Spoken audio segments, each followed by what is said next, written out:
Hello Beauty, bienvenue à un nouveau module de révélation. Cette semaine, puisque je suis en congé, je t'ai préparé un coaching sur le sens des maladies. Euh, Trigger warning. Premièrement, je ne suis pas médecin, je ne suis pas psychiatre, je ne suis pas psychologue, je ne suis fuck all de ça, je ne te donne pas des conseils médicaux, je ne te dis pas que tu devrais pas aller voir un médecin, je ne te dis pas que tu devrais te laisser mourir, je te dis rien de ça, je te donne de l'information, je t'ouvre des nouvelles perspectives, mais le reste appartient. Aujourd'hui, j'ai envie de te parler du sens biologique des maladies. Mais surtout, j'ai envie de te faire une petite introduction à cela, de te montrer à quel point la vie te donne toujours les outils que tu as besoin au moment que tu en as de besoin. First thing first, en 2022, comme début 2022, j'étais en train de faire ma liste de qu'est-ce que je voulais manifester pour mon année. Et là, sur cette liste-là, j'avais dit que je voulais plus de souveraineté à tous les niveaux. Parce que l'année 2021, ce que j'avais vraiment pris conscience, c'est à quel point l'être humain, on est dépendant des systèmes, des services, etc. Puis, en fait, c'est pour ça souvent qu'on veut rester près des grandes villes, on veut être proche des Walmart, des épiceries, de l'épicerie, je voulais dire des hôpitaux. Donc, on se sent dépendant de tous les systèmes, puis c'est normal, il n'y a pas de shame, il n'y a pas de gêne. On est élevé là-dedans, je ne le dirai jamais assez. Donc, comment est-ce que moi, je pouvais être plus souveraine? J'ai commencé à faire des pinpoints depuis 2021, mais là, 2022, la plus grande souveraineté que je voulais, c'était vraiment au niveau de mon corps physique. Puis, je me disais, c'est impossible que je rely toujours sur la médecine pour me sauver. Je pense très sincèrement que l'être humain, on est souverain, puis on est capable de s'auto-guérir, pas avec la pensée, le pouvoir de la lumière, loin de là, mais vraiment avec beaucoup de clarté et de précision. Notre corps est auto-guérisseur, sauf que la société actuelle, sans nommer d'autres choses, nous dit que ça nous prend, tu sais, toujours un sauveur. On a toujours besoin d'un sauveur dans la société actuelle. Si on n'a pas de sauveur, on est personne, puis ça nous fait paniquer. Puis c'est pour ça que quand on reçoit un diagnostic, on panique parce que c'est comme, est-ce que le médecin va pouvoir me sauver? Est-ce que quand j'ai un cancer, la chimio va pouvoir me sauver? Est-ce qu'on veut toujours être sauvé? Pourquoi? Parce qu'on n'est pas souverain. On ne sait pas comment l'être. C'est pour ça qu'il y a beaucoup de personnes qui veulent plus accoucher à l'hôpital qu'en maison de naissance parce qu'on se dit, là, si j'ai besoin de la médication, si j'ai besoin de telle affaire ou s'il y a une urgence, on n'est pas souverain, OK? On fait plus confiance à nos corps, on fait plus confiance aux médecines holistiques, puis voilà. Donc, j'ai mis ça sur ma liste de manifestations en 2022, entre autres parce que j'avais des problèmes de fertilité et je me disais, il faut que je trouve comment est-ce que je vais m'en sortir. Il faut que je comprenne c'est quoi la nature de mes conflits, puis pourquoi est-ce que je vis ça, pourquoi est-ce qu'il y a ça qui se passe dans ma vie. Donc, je suis avec une de mes amies. On est à Ottawa, on est à la manifestation à Ottawa. Puis on arrive là, on se loue un Airbnb avec nos kids. Puis là, je commence à parler de mes problèmes de fertilité, puis à dire, je suis sûre que genre, c'est relié à quelque chose. Puis tu sais, j'avais comme cette conviction-là à l'intérieur de moi que c'était lié à beaucoup plus grand que ce que la médecine me disait, tu sais. Puis je fais vraiment confiance à mon médecin. Euh, Sauf qu'il y avait une partie de moi qui me disait c'est plus grand que ça. Donc, je parle de ça avec elle, puis elle fait Oh my God, je pense vraiment que tu triperais sur la formation que je suis en train de faire. Fait que là, je me dis Ah oui. Puis là, elle me raconte ça, qu'elle fait une formation sur le sens des maladies, bah. Puis vous avez peut-être déjà entendu parler de la biologie totale parce que ça, tu sais, on en parle quand même de façon explicite de la biologie totale. Puis, la biologie totale se réfère beaucoup au grand dictionnaire des mots et malaises de Jacques Martel. Et en fait, Jacques Martel a fait la même formation que moi j'ai fait, sauf que Jacques Martel ne donne aucun crédit au médecin qui a découvert le sens biologique des maladies. Mais bref, ce serait pour un autre sujet. Donc, elle me parle de ça, je m'inscris à la formation et j'en mange. Je dévore cette formation-là. Littéralement, c'est juste comme incroyable. Et au moment où je fais cette formation-là, en fait, oui, il y avait un problème de fertilité, mais j'avais aussi un problème. J'avais un écoulement à mon sein gauche. Et j'étais très inquiète. J'avais des douleurs, puis mon médecin me prenait pas au sérieux, me disait que j'étais trop jeune pour avoir un cancer, etc. J'avais des écoulements noirs. Il me prenait pas au sérieux. Fait que là, il me dit, regarde, on laisse ça comme ça, puis dans 3 mois, si jamais ça poursuit ou peu importe, tu sais, reviens me voir, là, on fera, tu sais, une mammo, puis tout ça. Fait que la première journée où je participe à la conférence gratuite sur la formation, il parle de la signification du cancer du sein. Et là, à l'intérieur de moi, je ne sais pas qu'est-ce qui s'est passé, mais je me suis mis à pleurer et à décharger parce que je relatais aux histoires qu'il racontait. C'était comme, ça n'avait aucun sens.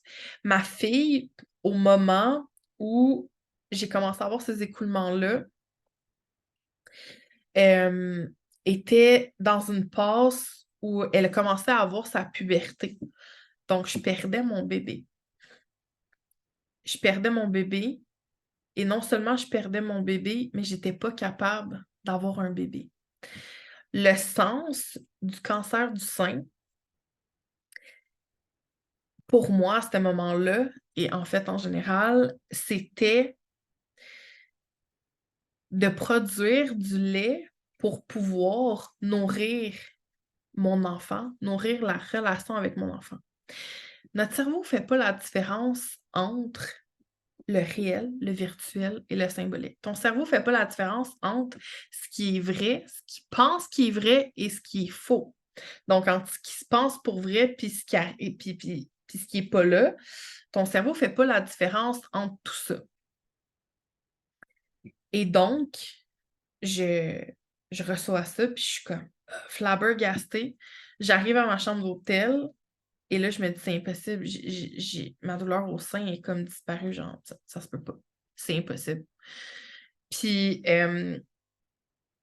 j'ai continué à aller creuser dans cette notion-là de perdre mon bébé. Puis, c'est que ton cerveau, il va avec ton ressenti. Et le ressenti va être le conflit que tu vas créer va être à la hauteur du ressenti que tu as eu. Donc, pour moi, à ce moment-là, c'était quand même très important, c'était quand même très grave parce que j'avais vraiment l'impression de perdre un bébé. Puis en plus, j'avais l'impression que je serais jamais capable d'avoir un troisième bébé. Et finalement, le temps passé, retourne voir mon médecin, j'ai plus d'écoulement au sein, tout est correct, j'arrête d'avoir mal, etc. Et là, c'est en vraiment guérissant des choses comme ça que j'ai fait genre, OK, mais ça fonctionne pour vrai, tu sais, c'est... Et what if ton corps est réellement souverain? What if ce que tu es en train de prendre conscience, c'est vraiment inscrit dans ton corps? Puis on est énergie, hein? On est vraiment énergie, puis on est connecté à notre corps, puis c'est pas juste comme... Moi, ça me fait rire parce que souvent, on va un peu juger la médecine alternative puis la discréditer en disant oui, ben tu sais, c'est avec le pouvoir de la pensée. C'est pas avec le pouvoir de la pensée, mais pas du tout. C'est vraiment avec les conflits puis la précision des conflits qu'on va aller chercher et qui va nous dire qu'est-ce qui se passe. Des fois, c'est dans l'instant présent qu'on peut aller chercher des choses, puis d'autres fois, surtout si c'est des conflits avec lesquels on est né à la naissance. Donc, par exemple, moi, mon fils est né avec un pied beau. Ben là, il faut aller voir quelque chose qui s'est passé dans les 9 mois de ma grossesse. Mais si on voit que c'est dans l'épigénétique, donc s'il y a quelqu'un d'autre dans ta famille qui a le même conflit que la personne, il faut aller voir dans l'épigénétique, il faut aller voir dans les ancêtres, parce que souvent, c'est un conflit qui va juste se répéter de génération en génération. Puis vous voyez, un pied beau, c'est vraiment, c'est pour partir, ton pied se positionne pour partir à la course parce qu'il y a un conflit, il y a une chicane. Puis moi, ma famille, c'est que de la chicane, tout le temps. Fait que ça faisait vraiment écho, ça reflétait vraiment qu'est-ce qu'on vivait, ça faisait beaucoup, beaucoup de sens pour nous. Puis là, plus je parlais de ça, plus je me rendais compte à quel point, en fait, c'est que la société actuelle ne veut pas qu'on soit souverain. La société actuelle ne veut pas qu'on soit libre de s'auto-guérir. Parce que qu'est-ce qu'il y a en arrière de ça? Il y a toutes les big pharma. Il y a tout l'argent que ça coûte pour développer de la médication, des traitements, etc. Je vais toujours me rappeler quand ma grand-mère ma grand-mère, elle a fait de la chimiothérapie, puis les poches de chimio, c'est comme très, très cher, là. Il me semble, puis je suis pas sûre, mais il me semble que c'est entre 6 et 10 000 la poche de chimio. Donc, si on enlève ça parce qu'on devient souverain et qu'on s'auto-guérit, comment est-ce que ces compagnies-là qui génèrent des millions vont continuer à en faire? Puis après ça, je vais vous parler de mon point de vue par rapport, à toute la médication, etc. Puis, ma transparence par rapport à la dualité, dans le fait que j'ai recours à des traitements de fertilité et tout. Mais c'est vraiment question de souveraineté, Puis il n'y a pas une bonne ou une mauvaise décision, en fait, c'est juste de faire des choix qui sont conscients. Le fait que je décide de faire quand même des traitements de fertilité avec tout ce que je sais, c'est parce que pour moi, je veux vraiment, pour moi, en ce moment, c'est de me dire, j'essaye vraiment tout ce que je peux là, pour ce bébé-là. Puis si ce que je suis en train de faire là ne fonctionne pas, ben je vais vraiment mettre ce traitement-là sur pause, puis je vais me concentrer sur d'autres choses. Mais pour moi, ça fait partie de toutes les solutions que je veux faire. Puis je sais que j'ai encore quelque chose à apprendre et à enseigner dans ce parcours-là. C'est pas juste pour moi que je fais ces traitements de fertilité-là, c'est pour toutes les femmes que je vais accompagner aussi, puis avec qui je vais discuter de mes apprentissages, de qu'est-ce qui s'est passé, etc., etc., tu sais. Donc, il y a cette partie-là. Ensuite de ça, mon opinion par rapport à la souveraineté, à la médication, etc., moi, je pense sincèrement que si on avait le choix de faire des choix, on serait beaucoup moins déchiré puis on n'aurait absolument aucune dualité. Parce que quand je prends mes hormones pour mon traitement de fertilité, au moment où je le fais, je sais que c'est la meilleure chose pour moi parce que je veux aller valider ou invalider certaines choses. Je suis pas en résistance. Mais quand je sais qu'il y a des alternatives, ça me permet de me sentir souveraine. Je sais que je fais ce traitement-là et en même temps, je sais que c'est possible pour moi en ce moment de tomber enceinte naturellement parce que j'ai tellement réglé de choses par rapport à mon infertilité que je suis au courant des deux opposés. En fait, tout ce qui est important, c'est juste d'être souverain par rapport aux choix qu'on fait. Puis en ce moment, j'ai vraiment l'impression qu'il n'y a pas l'espace pour ça dans la société. C'est comme there's a way or there's no other way, tu sais. Et c'est complètement faux. Puis moi, je me réfère toujours à mais ils faisaient quoi les gens avant? Puis là, souvent les gens vont dire ouais, mais tu sais, il y a eu genre telle pandémie, puis il y a eu ci, puis il y a eu ça. Puis j'étais comme avec ce qu'on sait aujourd'hui, OK. Mais les gens étaient souverains, ils se guérissaient entre eux-mêmes, ils se guérissaient avec les plantes. Comment est-ce qu'on peut croire que la médecine, que la science est ce qui est le plus extraordinaire aujourd'hui? Puis ça l'a fait des miracles, don't get me wrong, c'est vraiment pas le contraire que je suis en train de dire. Alors qu'il n'y a jamais eu autant de maladies et de problèmes dans les sociétés. Puis en même temps, je veux dire, c'est normal parce que même si notre société évolue, on a de plus en plus de conflits parce qu'on a de plus en plus de dualité. On est pris en plein de choses, donc on se crée plein de conflits, donc on se crée plein de maladies. Quand on veut dire la pensée est créatrice, c'est ça. C'est que ce que tu penses, pas juste que tu penses comme des pensées. C'est pas parce que tu penses que tu as peur de faire une fausse couche que tu vas faire une fausse couche. Mais ta pensée est créatrice. Donc, si tu prends tout à cœur puis toutes les situations sont hyper traumatisantes, ben, tu as plus de chances que quelqu'un d'autre de développer certaines maladies, right? Puis là, les médecins vont dire, tu sais, maintenant, c'est un effet de comorbidité. Si tu as du stress, ben, tu es plus à risque de développer d'autres maladies. Mais est-ce que c'est vraiment le stress ou c'est plutôt l'impact de nos ressentis sur notre corps, if it makes sense? Donc, il y a ça que je pense vraiment. Euh, Puis j'avais envie de vous partager une petite histoire vraiment merveilleuse que j'ai parlé dans un de mes épisodes de podcast. Mais moi, mon conjoint a guéri son infertilité parce qu'il y avait de l'infertilité des deux côtés. Moi, j'avais de l'infertilité inexpliquée, puis mon conjoint, il y avait un spermogramme qui était vraiment pas beau, là. Tu sais, ces spermatozoïdes, on a fait 3 spermogrammes, comme si j'avais participé à ça. Mon conjoint a fait 3 spermogrammes dans une année et à chaque fois, c'était pire. Le premier, c'était quelque chose. Le deuxième, puis on nous a dit on s'en va en insémination. Le deuxième, c'était encore pire. On nous a dit qu'on s'en va en FIV. Puis on en a fait un autre, puis c'était comme OK, on va se croiser les doigts. On a trouvé qu'est-ce qui clochait là-dedans, puis 3 mois après, quand on a fait notre FIV, ben, le spermogramme à mon chum, il était parfait. Pourquoi? Parce qu'on a trouvé le conflit précis dans son épigénétique, puis il a pu régler, en fait, à l'intérieur de lui, en parlant à ses ressentis, puis en dédramatisant, puis surtout déprogrammant la situation. Ben aujourd'hui, ça va bien. Puis, tu sais, comme je vous dis, on pourrait tomber enceinte naturellement, il n'y aurait pas de problème avec ça, tu sais. Puis, on est comme d'ailleurs vraiment pas fermé à l'idée. Fait que c'est vraiment pour moi, la notion du sens biologique des maladies, c'est surtout pour être souverain. Est-ce que ça veut dire de se crisser de la médecine puis de la science?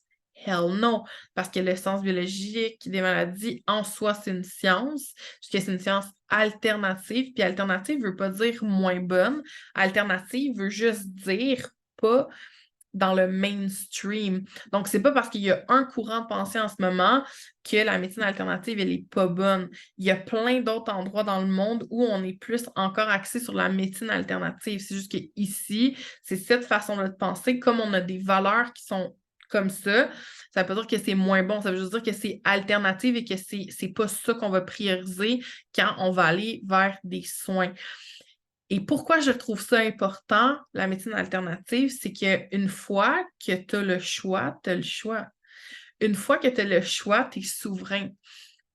Puis je vous donne un exemple que j'ai vécu cette semaine. Je suis allée voir ma fertologue pour faire le suivi après notre embryon, après la fausse couche que j'ai fait. Et la médecin me dit, tu sais, Tricia, ça a été difficile de faire ton transfert d'embryon, etc. Je dis oui. Puis elle a dit, tu sais, t'as fait une fausse couche, etc. Puis, fait que j'ai dit oui. Puis là, je me dis, bon, faire quoi qu'il y avait son avec ça? J'ai dit, ça peut être causé par quoi? Tu sais, le fait que ça a été difficile, puis que je fais toujours, ben, que c'est difficile de faire les examens, puis que là, j'ai fait une fausse couche. Elle dit, moi, j'étais sûre qu'elle allait me sortir le poids, le fameux poids. Mais ma médecin n'est pas comme ça.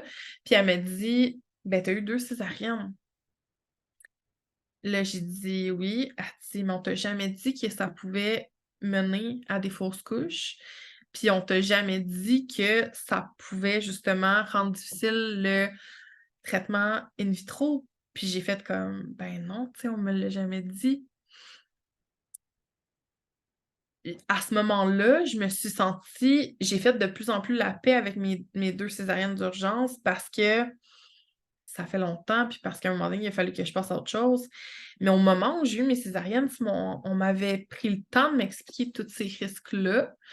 Puis j'avais 19 ans, j'ai pas cru bon aller de l'avant parce que justement, à ce moment-là, j'avais une confiance aveugle en la médecine. Mais j'aurais j'aurais fait les choses différemment avec tout ce que je sais. Si on m'avait dit ça peut compromettre ta fertilité, aujourd'hui, je me sens un peu au pied du mur. Je peux pas. Il n'y a rien que je peux faire pour améliorer la qualité de mon utérus. Puis depuis que je suis tombée enceinte, ça a créé des douleurs parce que j'ai beaucoup d'adhérence dans ma césarienne.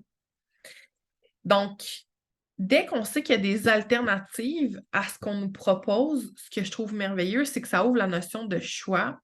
Ça ouvre la notion de je participe à mon traitement, je participe aux décisions qui vont avoir place dans ma vie. Et je suis donc souveraine. Je suis souveraine parce que je ne suis pas dépendante de ce qu'on me propose et je sens pas qu'il n'y a pas d'issue possible à tout ça. Et c'est vraiment ce que je souhaite à tous et à toutes. Et si jamais la formation dont je vous parle vous intéresse, venez m'écrire, ça va me faire plaisir de vous donner la référence. C'est vraiment pour les courageux et pour les gens avertis, là, je vous le dis, ça demande énormément d'ouverture. Je ne fais pas une sacrée scène en vous parlant de ça. C'est vraiment pas. Je vous fais pas de promo parce que ça va demander de l'argent. Je vous fais juste une promo parce que pour moi, c'est comme vraiment important d'aborder le sujet puis de se sentir souveraine. Donc voilà, éventuellement c'est un service que je vais offrir de vous accompagner dans vos décodages. Donc, si jamais ça vous intéresse, n'hésitez pas à me le dire. Puis, je vous souhaite une merveilleuse réflexion. Je vous dis à bientôt.